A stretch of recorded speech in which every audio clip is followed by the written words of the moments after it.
Councillor এই প্যান্ডেলে উপস্থিত থাকবে। এই কাউন্সিল অধিবেশনে আমরা এই প্যান্ডেলে 30,000 স্কোয়ার ফিট প্যান্ডেল করেছি।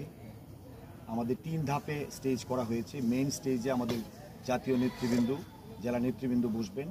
আমাদের এক পাশে আমাদের 21টা ইউনিটের যে প্রেসিডেন্ট সেক্রেটারি 42 জন, আমাদের এই 42 জন প্রেসিডেন্ট সেক্রেটারি বসার জন্য আমরা আলাদা জায়গা করেছি। আরেকটি স্টেজ আমরা করেছি, সেই স্টেজে পূর্ব দিকে, সেই স্টেজটাতে আমাদের জাসাসের শিল্পীরা জাতীয় সঙ্গীত এবং দলীয় সঙ্গীত এবং এই দলীয় সঙ্গীতের সাথে কোরিওগ্রাফি, তার নৃত্য আছে, সেইগুলো পরিবেশন করবেন। 30,000 স্কোয়ার ফিট প্যান্ডেলের মধ্যে আমরা 6,000 চেয়ার দিচ্ছি। আমরা ডেলিগেটদেরও 4,000 অতিরিক্ত যারা আসবে 4,000 ডেলিগেটের মতো বসার জন্য ব্যবস্থা করেছি। স্টেজের সামনে আমরা 2 কাতারে আমরা প্রায় 100 সিটের সোফা দিচ্ছি।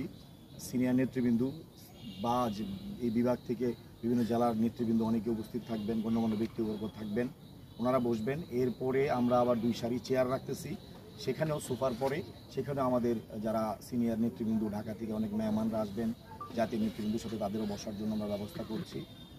পাশাপাশি আমরা আশা করতেছি আমাদের সমস্ত কিশোরগঞ্জে অতীতের যত কাউন্সিল অধিবেশন হয়েছে বা আমাদের প্রোগ্রাম হয়েছে এর থেকে সর্বোচ্চ সংখ্যক লোক সমাগম হবে।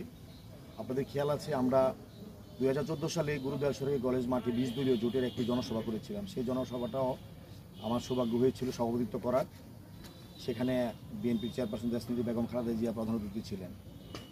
এই মাঠেও আমরা 5ই আগস্টের পরে, জুলাই অভ্যুত্থানের পরে আমরা আমাদের এই কিশোরগঞ্জ জেলার যে 17 জন শহীদ হয়েছিল, শহীদ পরিবারকে আমরা সংবর্ধনা বা সম্মাননা এবং অর্থনৈতিক সহযোগিতা দেওয়ার একটি প্রোগ্রাম করেছিলাম স্টেডিয়ামে। সেখানেও আমাদের বিএনপির ভারপ্রাপ্ত চেয়ারম্যান জনাব তারেক রহমান সাহেব ভার্চুয়ালি প্রধান অতিথি হিসেবে উপস্থিত ছিলেন।